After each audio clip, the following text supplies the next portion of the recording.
Hi guys, నేను మీకు ఈరోజు ఒక బిగ్ బాస్ క్లిప్ చూపిస్తాను, చూడండి. అమ్మాయిల పిచ్చి ఫస్ట్ ఏదైనా ఉంది, అదే నన్ను చేస్తే ఇంకా లాగి పెట్టి ఒకటి ఇచ్చేస్తా అంతే. చూశారు కదా పవన్ కళ్యాణ్ గారి క్యారెక్టర్ గురించి రమ్య గారు, మాధురి గారు ఎంత కించపరిచేటట్టు మాట్లాడుతున్నారు. నాకైతే ఏం అర్థం కాలేదండి. పవన్ కళ్యాణ్ అసలు ఏం చేశాడండి? రమ్య గారు అంటారు పవన్ కళ్యాణ్ గారికి అమ్మాయిల పిచ్చి అంట. ఎక్కడుందండి అమ్మాయిల పిచ్చి?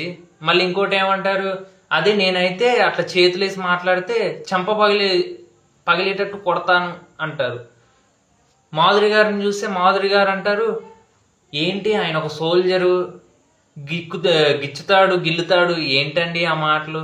ఇది ఒక బిగ్గెస్ట్ రియాలిటీ షో అండి.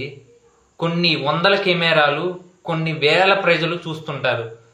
అంత ప్రజలు చూస్తుండగా ఒక అబ్బాయిని అంత కించపరిచేటట్టు మాట్లాడితే ఆ అబ్బాయికి ఎంత నెగిటివ్ అయింది కొంచెం ఆయన ఆలోచించారా మీరు? అట్లనే మళ్ళీ మీరు తనుజ గారి గురించి కూడా చాలా క్యారెక్టర్ గురించి చాలా నెగిటివ్ గా కూడా మాట్లాడారు.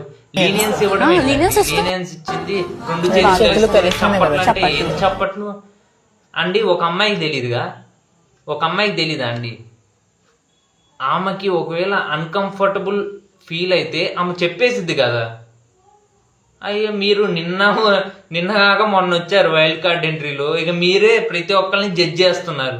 ఒకసారి మీరు ఆఫ్లైన్ క్యారెక్టర్స్ మీ ఎట్లున్నాయి చూసుకోండి. మీరు ఎంత ట్రోల్ అవుతున్నారు అది చూసుకున్నాక అప్పుడు మాట్లాడితే నాకు మంచిగా అనిపించేది. వేరే వాళ్ళ క్యారెక్టర్ గురించి మీరు, నాకైతే ఇది చాలా నెగిటివ్గా అనిపించిందండి. మీకు ఎలా అనిపించిందో కింద కామెంట్ బాక్స్లో కామెంట్ చేయండి. Thank you.